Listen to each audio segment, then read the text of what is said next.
Hi there, welcome back. We're descending this multi-pitch route right now via rappels, and I wanted to show how to set up a pre-rigged rappel.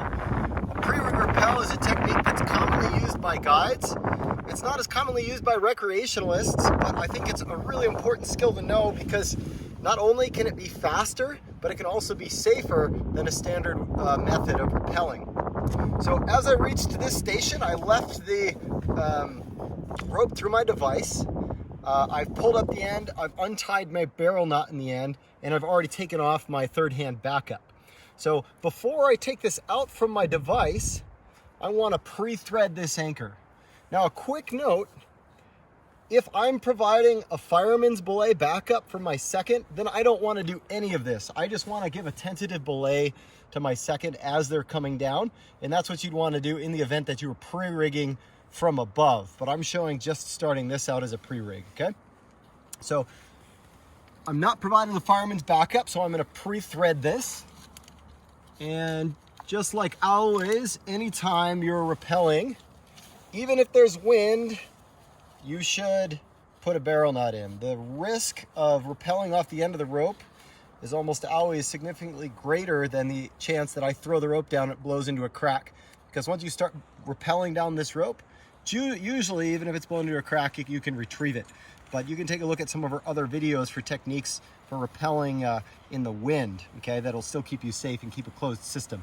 So I've got a barrel knot in there, at least 6 inches from the end. I'm using a 2-wrap barrel knot. You can use a 3-wrap. Either is totally fine, okay? So now I'm guaranteed not to lose my rope. If I let go of this, it could swing out, could have swung out into space, right? But the other thing I need to be careful of is still, if I take this device off and this end of the rope swings out into space, this has the other barrel knot in the end of it. And so I may not be able to retrieve it. So before I take the device out there, I'm gonna pull up the end of the rope and I'm gonna take this barrel knot out here, okay? So now we have an end of the rope with us. There are no barrel knots in the end. One is already threaded, so I'm guaranteed not to lose my rope. Now I can take it out of the device. So it's important you do that, especially after traversing rappel. Okay, so now at this point, this is gonna look pretty similar to any type of rappel situation. Ideally, you have 2 people working. One person is gonna be pulling the rope down from the top of the pitch, and the other person will be pulling their rope through the anchors as we go. Okay, so I'm just gonna start pulling down. I'll do both.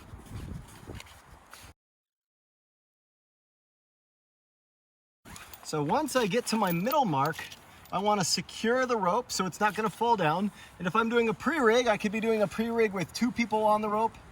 It could be 3 people if I'm climbing as a party of 3. In this case, I'm going to pre-rig it for a party of 2.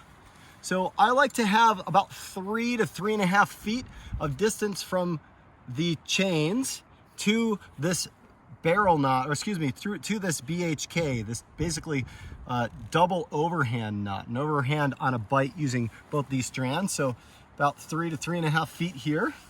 I'm going to take up both of those strands and simply tie an overhand knot.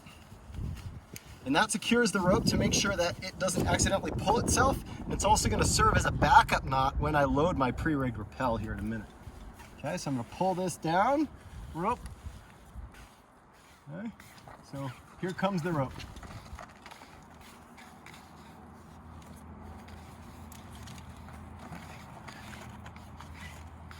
Now, one thing you'll notice in this system, one huge advantage of the pre-rigged rappel, I threaded one end and I put a knot in it. So that closed one end of the system. However, this end of the system has no knot in it. And oftentimes when you set up a rappel, this end goes flying down past you, and if you want a truly closed system, you need to pull that end back up to close the system. In the pre-rigged rappel scenario, you actually don't need to close both ends. As long as one end is closed, your system is secure. Okay, you probably don't want to use the word safe just in climbing systems in general. Nothing is actually safe in climbing, but the risk of rappelling off your rope is greatly reduced.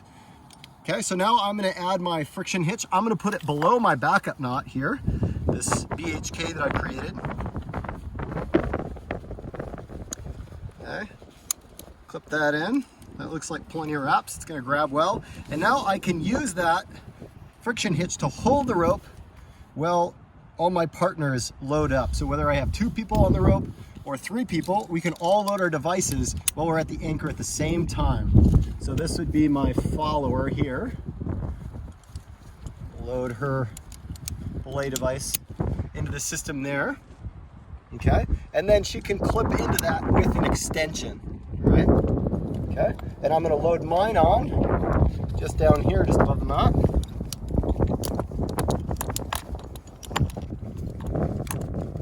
So that looks pretty good. Lock that down. Okay, so you can see there's no twists. That's important because sometimes those twists can bind up at the anchor, make things difficult. And I have this backup knot in. I've checked to make sure my friction hitch is biting. So now when I'm rappelling, this person who's attached above, or if there are 2 people attached above, both of those people are pinned in place. They're on an automatic fireman's belay while I'm descending because my entire body weight is pulling down on the brake strands coming out from the bottom of their device. So what this allows me to do is load everyone up at the belay. We can all check our devices. Because we can all load our devices at the same time, it actually saves a little bit of time. Normally one person rappels. Once they're off rappel, they call up to the next person. The next person waits for the ropes to be unloaded and then attaches themselves to the rope. Well, nobody is there to double check. Here we get rid of that extra time and we have people to check. So it looks pretty good. I still have this backup knot in the system. I'm going to take this out. I had it nice and short because I wanted to be tight to the belay. I'm going to clip that into my belay loop. I don't use the double system where both of these are attached into my carabiner. It's a matter of personal preference, but I find if you clip through both loops, that will add redundancy in case one side breaks, but it also pinches your carabiner and sometimes makes it easier to misload your device. So I don't use that system personally, typically. Okay, so now I'm out of this system. Backup knot is still in there, so if one of us slips, we're going to hit the backup knot. I'm going to take this anchor down with me to the next rappel, just like so. Okay, so I can use that at the rappel down below. And now, if I'm taking this backup knot out, I just want to make sure I maintain the pressure down so that my partners above don't slide down the rope. So I will pull this knot out. I'm holding their brake strands down this whole time. Okay, and now I'll slide my friction hitch up to take that in. Okay, so now when I go on rappel, I have everything with me. The anchor is clean. This person is automatically getting a fireman's, and when I rappel down and I get to the bottom of the pitch, the first thing that I'll say, let's just pretend that this is the ground right here. First thing that I'll say before I unweight the system, here you can see I'm still pulling down, I'll yell up, "Okay, Zim, hands on the brake."